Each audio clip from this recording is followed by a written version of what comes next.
Palabra de vida.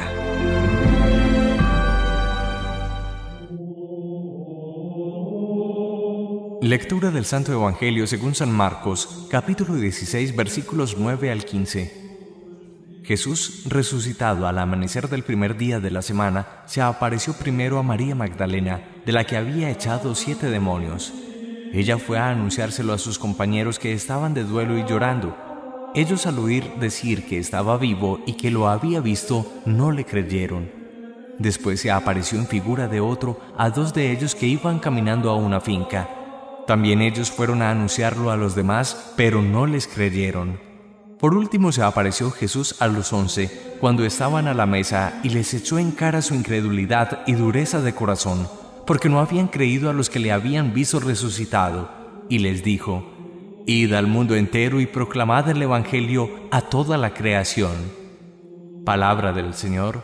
Gloria a ti, Señor Jesús. Vamos finalizando la llamada octava de Pascua, que cerrará con broche de oro mañana precisamente en la gran fiesta del Domingo de la Divina Misericordia. Hoy el Evangelio nos habla de sucesivas apariciones del resucitado.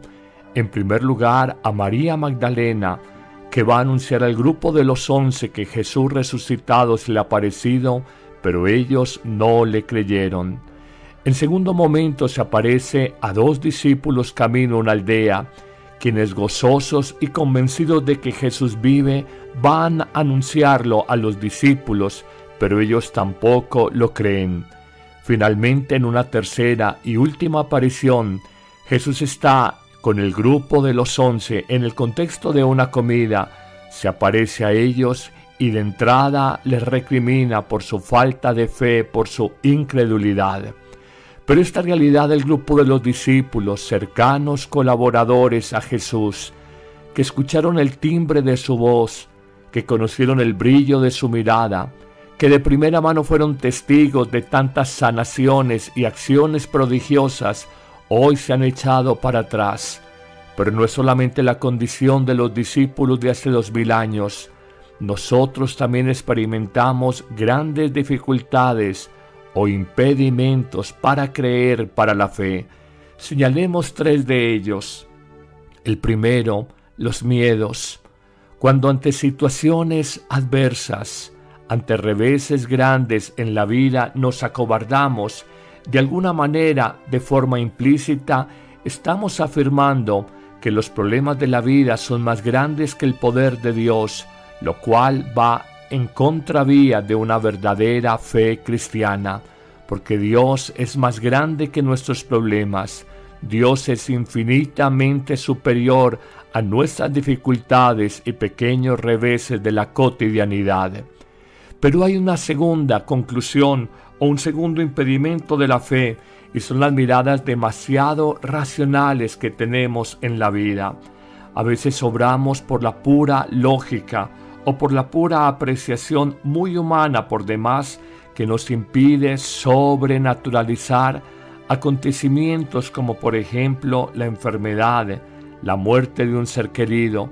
Nos sentimos abatidos, sentimos que la vida se nos acabó porque no tenemos la luz de la fe que nos permita, repetimos, sobrenaturalizar, mirar con los ojos de Dios una situación particular.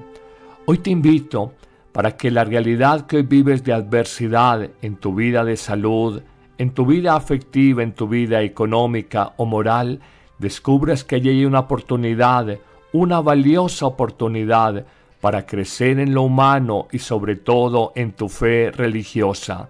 Reconoce cómo el Señor actúa a partir de situaciones humanamente dolorosas y te permite tu crecimiento personal y espiritual. Pero habrá un tercer impedimento a la fe, y es claramente el pecado.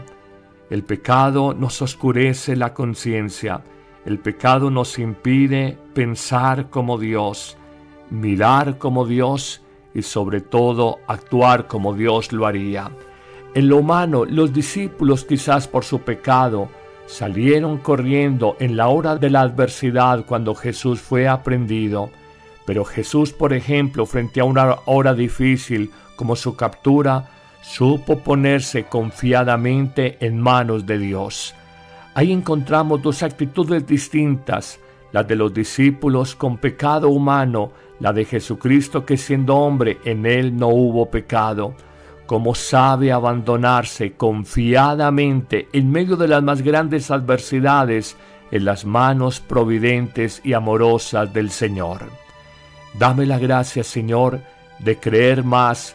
No me dejes acobardar ante las dificultades y problemas de la vida. Que el Señor te bendiga en este día, en el nombre del Padre, y del Hijo, y del Espíritu Santo. Amén.